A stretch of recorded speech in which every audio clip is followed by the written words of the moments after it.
El maestro terminó de vestirse y siguiendo con aquel buen humor, se incorporó al grupo de amigos que le esperaban para desayunar. Felipe volvió a repartir el pan, aún caliente, que nos había proporcionado el muchacho y las mujeres distribuyeron sendos tazones de leche. En el cesto había también abundante grano tostado, higos secos y una jarra de barro, repleta de las famosas pasas de Corinto. Todo ello, obsequio de la familia de Juan Marcos al maestro y a su grupo. El propio Juan se encargó de abrir la jarra y, radiante de satisfacción, derramó un buen puñado de aquel fruto negro y brillante en las palmas de Jesús. Después, siguiendo las instrucciones del Galileo, fue repartiendo el resto de las pasas a cuantos nos hallábamos en el huerto. Aquella colación matutina transcurrió en un ambiente distendido.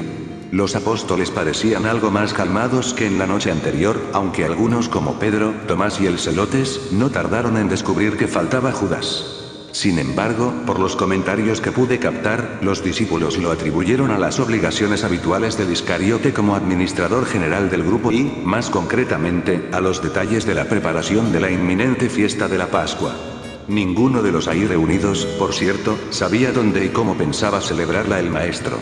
En mi opinión, y a la vista de los graves acontecimientos que venían produciéndose en relación con la determinación del Sanedrín de apresar a Jesús, aquel asunto de la Pascua tampoco les preocupaba excesivamente. Hacia las 10 de la mañana hizo acto de presencia en el campamento José de Arimatea. Le acompañaba uno de sus sirvientes. Al verle, el nazareno le invitó a sentarse junto al grupo. Pero José rehusó amablemente, indicándole que necesitaba conversar a solas con él. El maestro se levantó y ambos se alejaron unos pasos, hasta situarse junto al muro de la cuba de piedra destinada a almazara. El de Arimatea, con el semblante serio, gesticulaba, exponiéndole al Galileo lo que yo ya sabía sobre los planes de Judas. Por fortuna, ninguno de los discípulos alcanzó a escuchar el tema de la conversación del anciano y su maestro. Este le escuchó sin inmutarse. Y una vez que José hubo hablado, le tomó por el brazo, iniciando un corto paseo a lo largo del parapeto de piedra. Durante cosa de 15 o 20 minutos, Jesús dialogó con el dimitido miembro del Sanedrín. Esa misma noche, ya madrugada, del jueves, José me revelaría las palabras que le había dirigido el maestro durante aquel breve encuentro en el campamento. La súbita llegada de José de Arimatea y el misterioso cambio de impresiones con el rabino pasaron inadvertidos para los discípulos. Todos se hicieron lenguas sobre la razón de aquella visita. Y la mayoría acertó, a medias. Cuchicheando entre sí, los apóstoles se inclinaban a pensar que algo grave estaba sucediendo y que ese algo tenía mucho que ver con la captura del maestro y con la posible desintegración del movimiento que llevaban entre manos. Y sus ánimos volvieron a tensarse. Finalizada la conversación, José se dirigió a una de las tiendas, intercambiando unas palabras con David Zebedeo. Por último, y tras despedirse de todos, se alejó en dirección a Jerusalén. Jesús, que había retornado hasta el grupo que esperaba en torno a la hoguera, parecía algo más serio. Y antes de que nadie acertara a preguntarle, pidió a sus hombres y mujeres que le acompañasen. Hacia las 10:30, el grupo completo, integrado por unas 50 personas, comenzó a ascender por la ladera del Olivete. Yo, algo rezagado, advertí a Eliseo de la dirección que seguía el grupo, en previsión de cualquier aproximación a la zona de seguridad del módulo. Al llegar a la cima del monte, el nazareno rogó a sus amigos que tomaran asiento y que escucharan sus palabras. Por suerte, la nave se hallaba mucho más al norte. Había tanta inquietud como expectación en las miradas de aquellos galileos. En el fondo, los allí reunidos solo deseaban asegurarse de algo, que el maestro había tomado la decisión, como ya hiciera en otras ocasiones, de retirarse de la jurisdicción de la ciudad santa, evitando así a las amenazantes castas sacerdotales. Pero no fue esto lo que escucharon, aunque el rabí hizo algunas alusiones al poder terrenal. Los reinos de este mundo, dijo entre otras cosas, siendo como son materiales, pueden estimar a menudo que es necesario emplear la fuerza física para la ejecución y desarrollo de las leyes y del mantenimiento del orden. En el reino de los cielos los creyentes no recurren al empleo de la fuerza física. El reino del cielo, siendo como es una hermandad espiritual entre los hijos de Dios, puede promulgarse únicamente por el poder del Espíritu. Esta distinción de procedimiento no anula, sin embargo, el derecho de los grupos sociales de creyentes a mantener el orden en sus filas y administrar disciplina entre los miembros ingobernables e indignos. No es incompatible ser hijo del reino espiritual y ciudadano del gobierno secular y civil. Es deber del creyente dar al César lo que es del César y a Dios lo que es de Dios. No puede haber desacuerdo entre estos dos requisitos. A no ser, aclaró Jesús, que resulte que un César intenta usurpar las prerrogativas de Dios y pida homenaje espiritual y se le rinda culto supremo. En tal caso solo debéis adorar a Dios, mientras intentáis iluminar a esos dirigentes mal guiados. No debéis rendir culto espiritual a los gobernantes de la tierra. Ni tampoco debéis emplear la fuerza física de los gobiernos terrenales. Ser hijos del reino, desde el punto de vista de una civilización avanzada, prosiguió Jesús, dirigiéndome una significativa mirada, debe convertiros en ciudadanos ideales en los reinos terrenales. La hermandad y el servicio, no lo olvidéis, son las piedras angulares del Evangelio. La llamada del amor del reino espiritual debe probar que es efectiva a la hora de destruir el instinto del odio entre los ciudadanos no creyentes y guerreros del mundo terreno. Pero estos hijos de las tinieblas, con mentalidad material, nunca sabrán de vuestra luz espiritual, a no ser que os acerquéis a ellos. Por ello debéis ser honorables y respetados entre los ciudadanos y entre los dirigentes de este mundo. Ese servicio social generoso solo es la consecuencia natural de un espíritu que vive en la luz. Como hombres mortales sois en verdad ciudadanos de los reinos terrenales y debéis ser buenos ciudadanos y mucho más, cuando habéis vuelto a nacer en el espíritu. Tenéis, por tanto, una triple obligación: servir a Dios, servir al hombre y servir a la hermandad de creyentes en Dios. No adoréis a los jefes temporales, ni empleéis la fuerza para el fomento del reino espiritual. Pero manifestaros en un honrado ministerio de servicio amoroso, tanto a los creyentes como a los no creyentes. Es en el Evangelio del Reino donde reside el poderoso Espíritu de la verdad. Yo verteré sobre vosotros ese Espíritu de verdad y sus frutos serán poderosas palancas sociales que elevarán a las razas de las tinieblas. En verdad os digo que este Espíritu llegará a ser vuestro fulcro, con un poder multiplicador. Desplegad sabiduría y mostrad sagacidad en vuestros tratos con los dirigentes civiles no creyentes. Por medio de la discreción, mostraros expertos a la hora de allanar desacuerdos poco importantes y arreglar fútiles faltas de entendimiento. Buscad, por todos los procedimientos leales, el vivir apaciblemente con todos los hombres.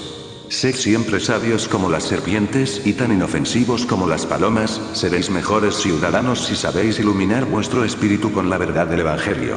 Y los dirigentes en los asuntos civiles mejorarán como resultado de esta creencia en el reino celestial. Mientras los jefes de los gobiernos terrenales busquen ejercitar la autoridad, como dictadores religiosos, vosotros, los que creéis en este evangelio, solo podéis esperar problemas, persecuciones e, incluso, la muerte. Jesús hizo una pausa, dejando que aquellas últimas palabras flotasen como un negro presagio. Pero yo os digo, prosiguió el maestro en un tono firme y esperanzador, que esa misma luz que llevéis al mundo, y hasta la forma en que padezcáis por ella, iluminará finalmente por sí misma a toda la humanidad y dará, como resultado, la separación gradual de la política y la religión. El Galileo volvió a fijar sus ojos en mí. Y continuó: la persistente predicación de este Evangelio del Reino llevará algún día a las naciones a una nueva e increíble liberación, a una libertad intelectual y a la libertad religiosa. Yo os anuncio ahora que, bajo las próximas persecuciones de los que odian este Evangelio de la alegría y de la libertad, vosotros floreceréis y el reino de mi Padre prosperará. Pero no os engañéis. Correréis grave peligro cuando, en los tiempos posteriores, la mayoría de los hombres hablen bien de los creyentes en el reino y muchos, incluso, ocupando altos cargos, acepten el Evangelio. Aprended a ser leales al reino, incluso en tiempos de paz y prosperidad. No tentéis a los ángeles que os vigilan. No les tentéis a llevaros por caminos sembrados de dificultades, como amante disciplina, cuando os dejéis arrastrar por la molicie y la vanagloria. Recordad que estáis encargados de predicar este Evangelio, sea el supremo deseo de hacer la voluntad del Padre, junto con la alegría suprema de la realización de la fe de ser hijos de Dios, y no debéis dejar que nada desvíe vuestra atención. Haced que toda la humanidad se beneficie del desbordamiento de vuestro amante ministerio espiritual, iluminando la comunión intelectual e inspirando el servicio social. Pero ninguna de estas humanitarias labores deben ocupar el verdadero objetivo de vuestros corazones: proclamar el Evangelio. No debéis buscar la promulgación de la verdad, ni establecer la honradez, por medio del poder de los gobiernos civiles, ni tampoco por la promulgación de leyes seculares. Podéis trabajar para persuadir a las mentes humanas, pero nunca, nunca, debéis atreveros a imponeros. No olvidéis la gran ley de la justicia humana que os he enseñado. Lo que deseéis que otros os hagan, hacédselo vosotros a ellos. Cuando un creyente sea llamado a servir al gobierno terrenal, dejad que rinda ese servicio como ciudadano temporal de dicho gobierno, aunque tenga que mostrar todos los rasgos y señales ordinarios en la ciudadanía. Estos han sido realzados por la ilustración espiritual de la ennoblecedora asociación de la mente del hombre mortal con el espíritu divino que habita en él.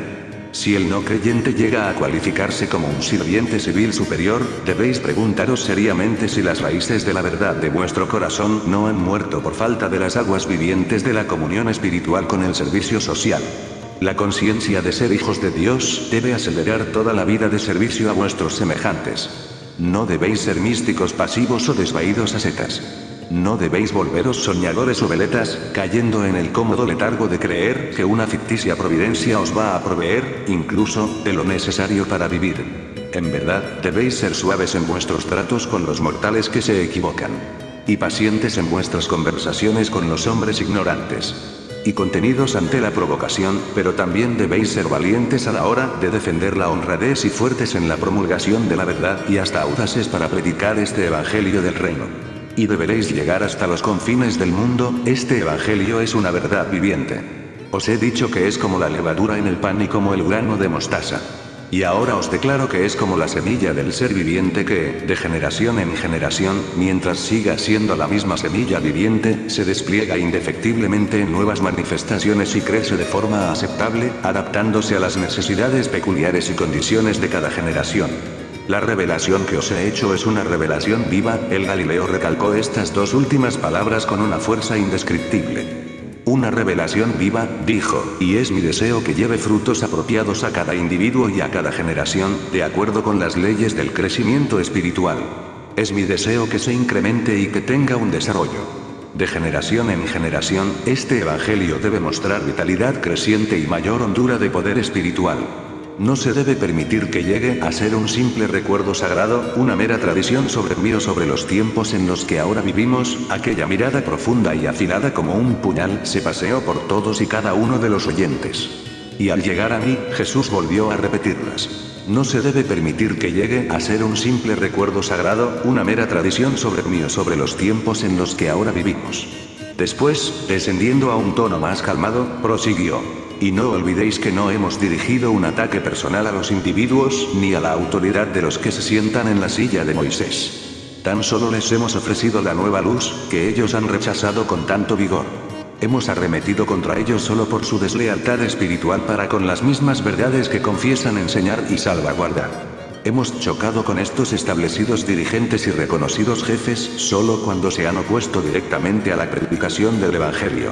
E incluso ahora no somos nosotros los que arremetemos contra ellos, sino ellos los que buscan nuestra destrucción. No estáis para atacar las antiguas formas. Debéis poner diestramente la levadura de la nueva verdad en medio de las viejas creencias. Y dejad que el Espíritu haga su propio trabajo. Dejad que venga la controversia, solo cuando aquellos que os desprecian os fuercen a ella. Pero, cuando los no creyentes os ataquen intencionadamente, no dudéis en manteneros en una vigorosa defensa de la verdad que os ha salvado y santificado. Recordad siempre amaros el uno al otro. No luchéis con los hombres, ni siquiera con los no creyentes. Mostrad misericordia, incluso, con los que, despreciativamente, abusen de vosotros. Mostraros ciudadanos leales, honrados artesanos, vecinos merecedores de alabanza, parientes devotos, padres comprensivos y sinceros creyentes en la hermandad del reino del Espíritu. Y yo os aseguro que mi Espíritu estará sobre vosotros ahora y siempre, hasta el final del mundo.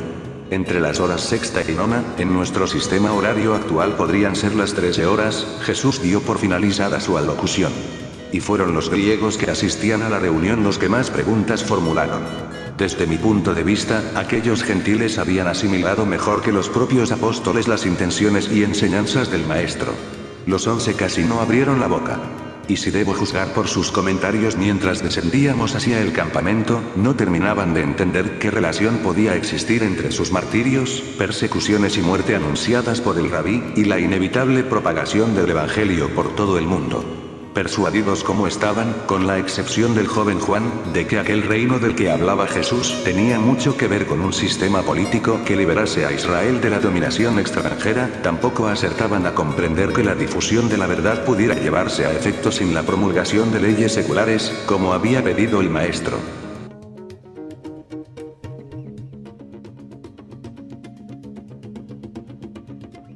Te invito a suscribirte. Gracias.